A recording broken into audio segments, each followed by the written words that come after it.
चमत्कारी सुनहरा पौधा। किसी गांव में शिवानी नाम की एक लड़की रहती थी।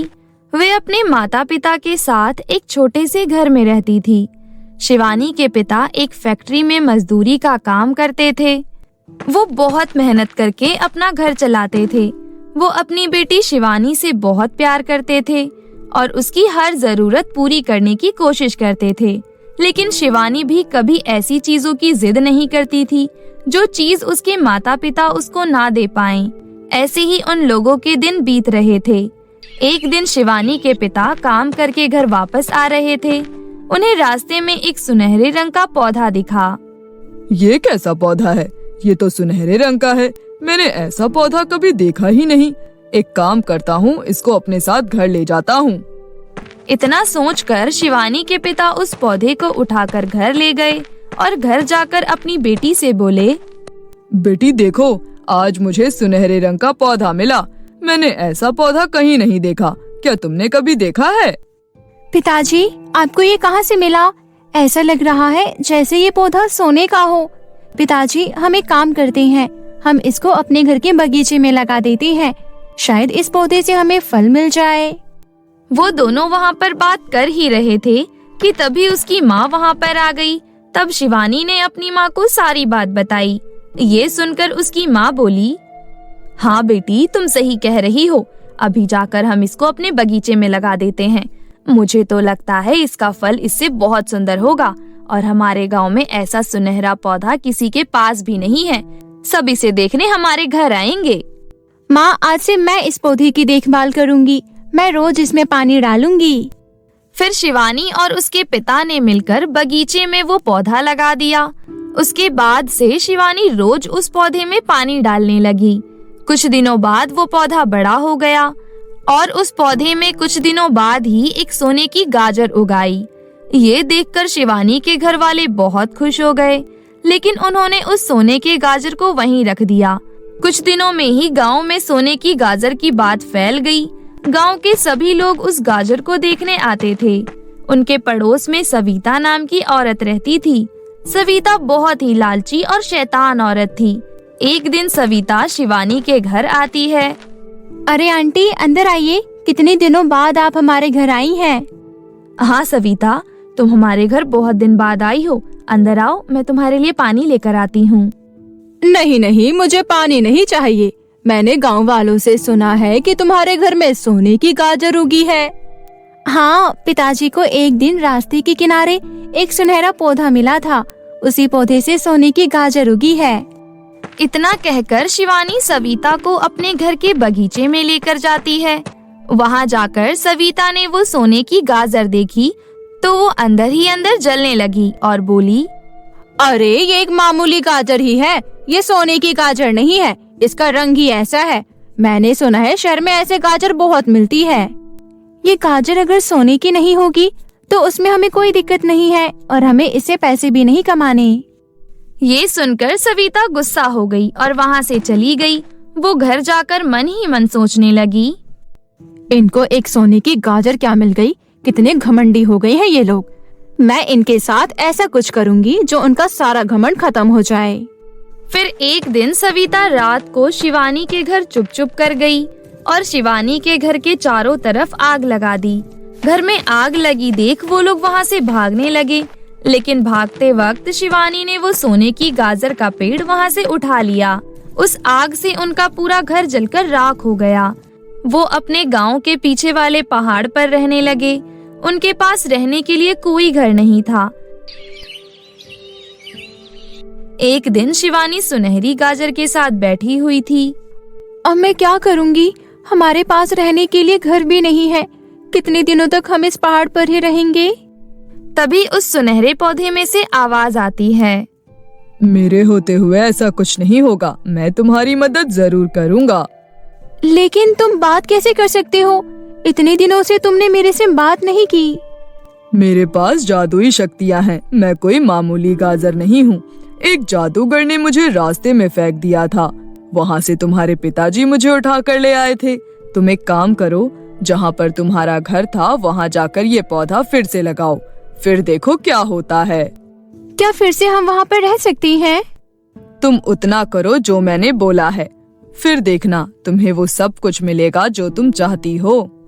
गाजर की बात सुनकर शिवानी पौधे को लेकर फिर से अपने पुराने घर पर गई और उस पुराने घर में आकर उसने फिर से वो पौधा वहीं लगा दिया।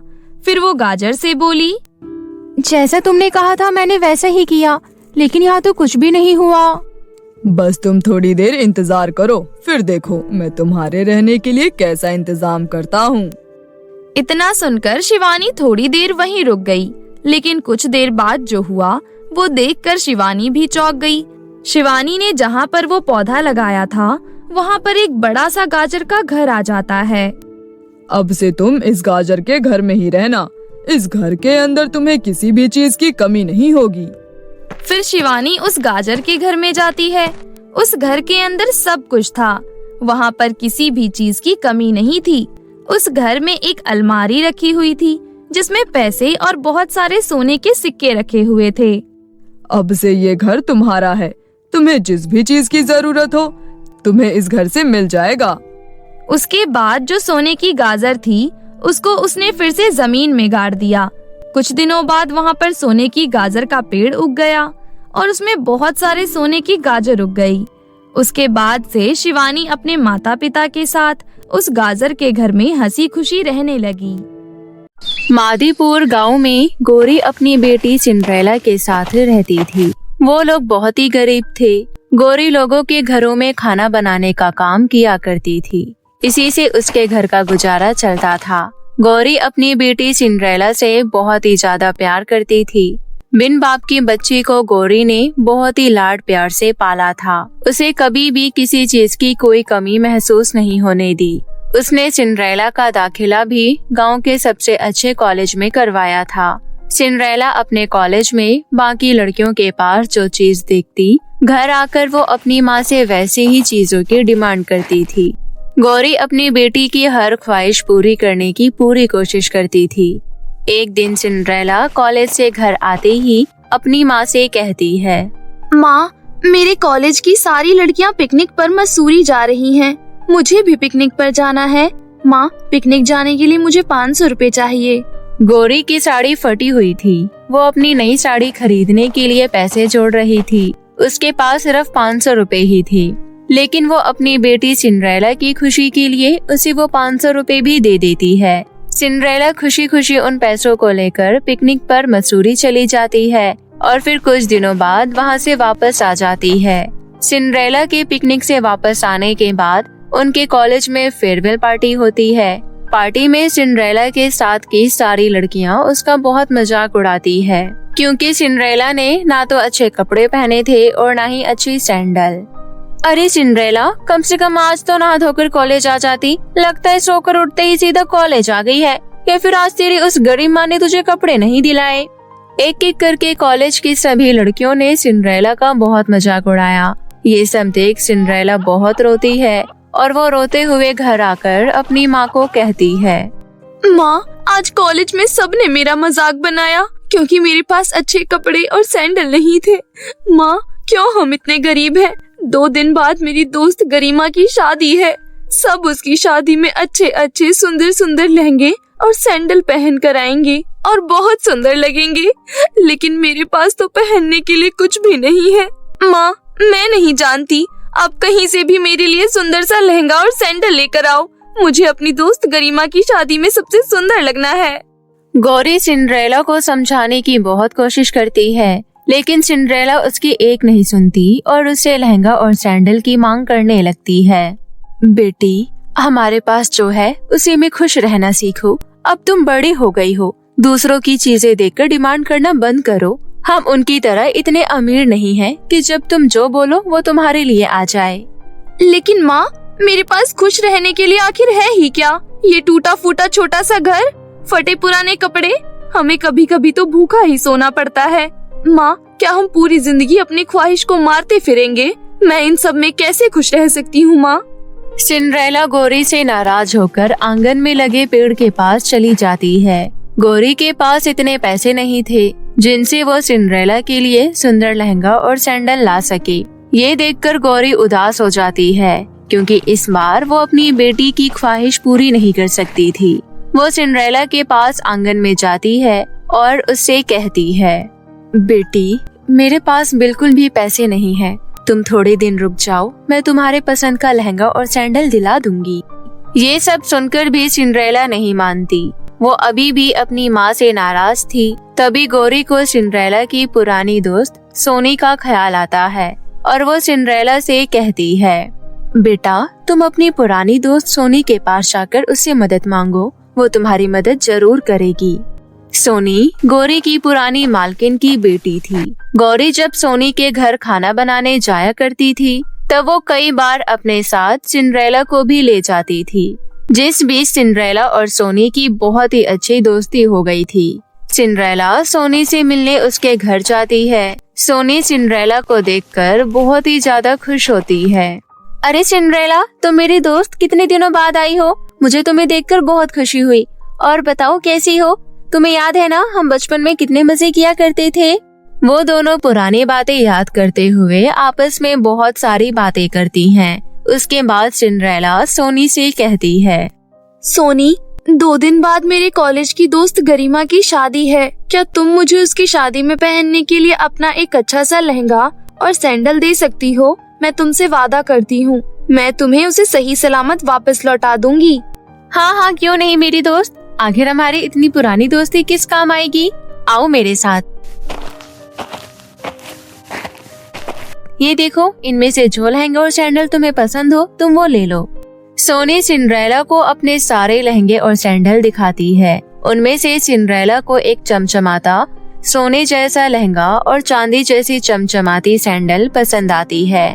उसे देखकर सिंड्रेला सोनी से कहती है, ये वाला, मुझे तुम्हारा ये वाला सुनहरा लहंगा और ये चमचमाता हुआ चांदी जैसा सैंडल चाहिए। सिंड्रेला, ये लहंगा और सैंडल तो बहुत ही ज्यादा कीमती है। ये लहंगा सोने का है और ये सैंडल चांदी की है, लेकिन मुझे तुम पर पूरा भरोसा है और ये तुम पर बहुत अच्छा भी लगेगा। अब तुम जाओ और शादी एंजॉय करो। सिंड्रेला खुशी खुशी वो लहंगा और सैंडल घर ला रही थी। तभी रास्ते में उसे कुछ गुंडे पकड़ लेते हैं, जो उसे बेहोश करके सोने का लहंगा और चांदी का सैंडल लेकर वहाँ से भाग जाते हैं। सिंड्रेला को जब होश आता है तो वो खुद को एक पेड़ के नीचे पाती है।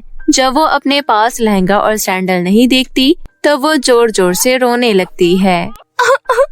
वो लहंगा और सैंडल कहाँ गए? लगता है उसे उन गुंडों ने चुरा लिया। अब मैं सोनी को उसका लहंगा और सैंडल कैसे वापस करूंगी? और मैं माँ को क्या जवाब दूंगी? अब मेरी माँ इतने सारे पैसे कहाँ से लेकर आएगी? हे भगवान, ये सब क्या हो गया? तभी वहाँ पर एक बूढ़ी औरत अपने सिर पर गठरी लेकर अपने घर जा रही होती है। उस बूढ़ी औरत के सिर पर रखी गठरी बहुत भारी थी, जिस वजह से उससे ठीक से चला भी नहीं जा रहा था। ये देखकर सिंड्रेला उस बूढ़ी औरत के पास जाकर बोलती है, लाइए दादी, ये गठरी आप मुझे दे दीजिए, मैं आपको आपके घर तक छोड़ देती हूँ। धन्यवाद बेटी, भगवान तुम्हारा भला करे। ये लो, बस पास ही मेरा घर है। सिंड्रेला बूढ़ी औरत का सामान उठाकर उनके घर तक पहुंचा देती है।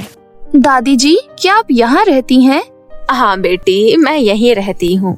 आओ अंदर चलो। तुम बहुत ही अच्छी हो बेटी, लेकिन तुम बहुत उदास लग रही हो। मुझे बताओ क्या बात है, शायद मैं तुम्हारी कुछ मदद कर सकूं।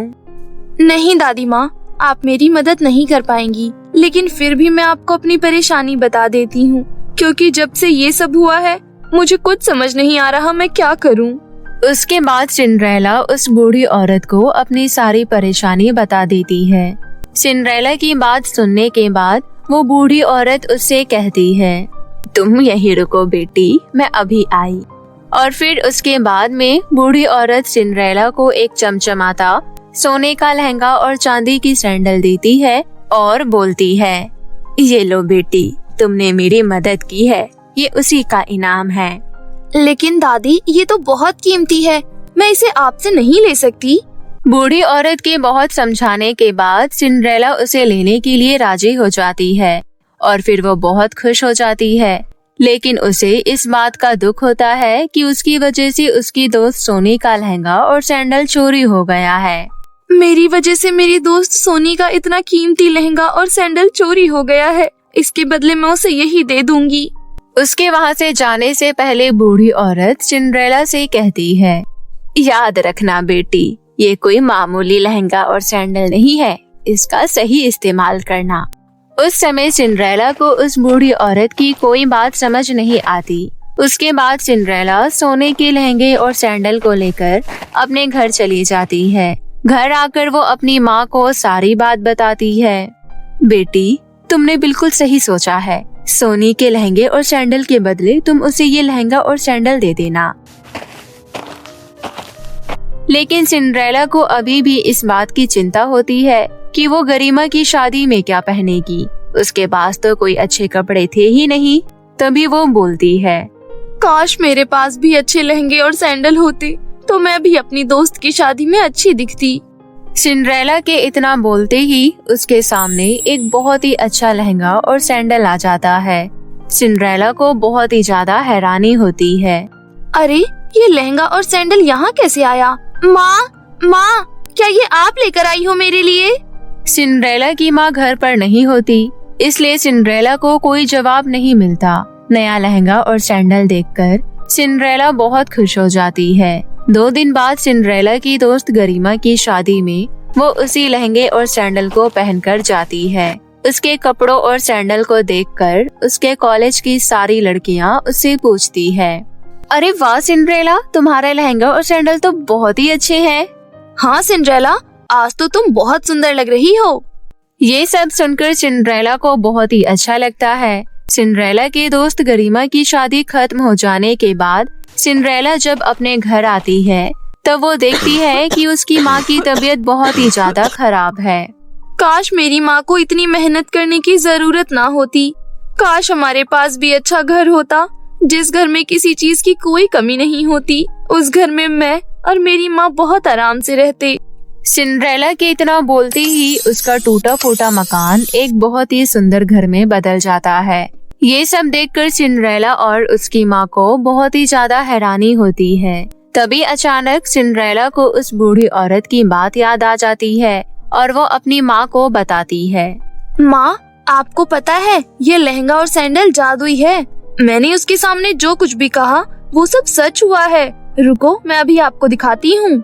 इतना कहकर सिंड्रेला जादुई सोने के लहंगे और चांदी के सैंडल से एक सोने का लहंगा और चांदी का सैंडल मांगती है। उसके इतना कहते ही सोने का लहंगा और चांदी का सैंडल वहाँ आ जाता है, जिसे ले जाकर सिंड्रेला अपनी दोस्त सोनी को दे देती है। घर वापस लौटते समय उसे रास्ते में वही बूढ़ी औरत दिखाई देती है। सिंड्रेला उस बूढ़ी औरत के पास जाती है और उसका धन्यवाद करती है। बूढ़ी औरत सिंड्रेला से कहती है, बेटी, इस बात का ध्यान रखना कि वो जादुई सोने का लहंगा और चांदी का सैंडल सिर्फ वही बात पूरी करती है जिसकी तुम्हें सच में जरूरत होती है। अगर जादुई सोने के लहंगे और चांदी के सैंडल से लालच में आकर कुछ भी ज्यादा मांगा तो उसका परिणाम अच्छा नहीं होगा। बूढ़ी औरत की बात सुनने के बाद भी सिंड्रेला उनकी बातों पर ध्यान नहीं देती। सिंड्रेला के मन में लालच आ चुका था। सिंड्रेला घर वापस आती है और जादुई सोने के लहंगे और चांदी के सैंडल के पास जाती है। ये लहंगा और सैंडल तो मेरी सारी इच्छा पूरी करता है। क्यों ना मैं इससे बहुत सारे पैसे मांग लूं, जिसमें हमारी सारी परेशानी ही खत्म हो जाएगी। साथ ही मैं इससे एक बहुत बड़ी गाड़ी भी ले लूंगी। सिंड्रेला ये सारी बात जादुई सोने के लहंगे और चांदी के सैंडल के पास जाकर कहती है। जादुई सोने का लहंगा और सैंडल, उसके सामने ढेर सारा पैसा। ये देखकर सिंड्रेला बहुत खुश हो जाती है। तभी अचानक जादुई सोने का लहंगा और चांदी का सैंडल वहाँ से गायब हो जाता है। बूढ़ी औरत के कहे अनुसार सिंड्रेला के लालच की वजह से ये सब होता है। साथ ही सिंड्रेला की माँ गौरी की तबीयत बहुत ज्यादा खराब होने लगती है। अब सिंड्रेला को अपनी गलती का एहसास होता है कि उसने लालच में आकर सब कुछ गवा दिया। काश उसने उस बूढ़ी औरत की बात को मान लिया होता और उसे जितना मिला था उसी में खुश रहती तो आज उसकी माँ की तबीयत ठीक होती। सिंड्रेला उस बूढ़ी औरत के पास फिर से जाती है और उससे अपनी माँ की तबीयत को ठीक करने की प्रार्थना करती है। मुझे माफ कर दीजिए दादी, आज के बाद मैं कभी लालच नहीं करूंगी। मेरे पास जो है, जितना है, मैं उसी में खुश रहूंगी। बस मेरी माँ की तबीयत ठीक कर दीजिए दादी। बेटी, तुम्हें तुम्हारी गलती का एहसास हो गया है तो सब ठीक हो गया है। अब तुम अपने घर जाओ, तुम्हारी माँ बिल्कुल ठीक है। सिंड्रेला के वापस घर पहुँचते ही वो देखती है कि उसकी माँ बिल्कुल ठीक है। फिर वो अपनी माँ को गले से लगा लेती है और दोनों माँ बेटी खुशी खुशी रहने लगती है।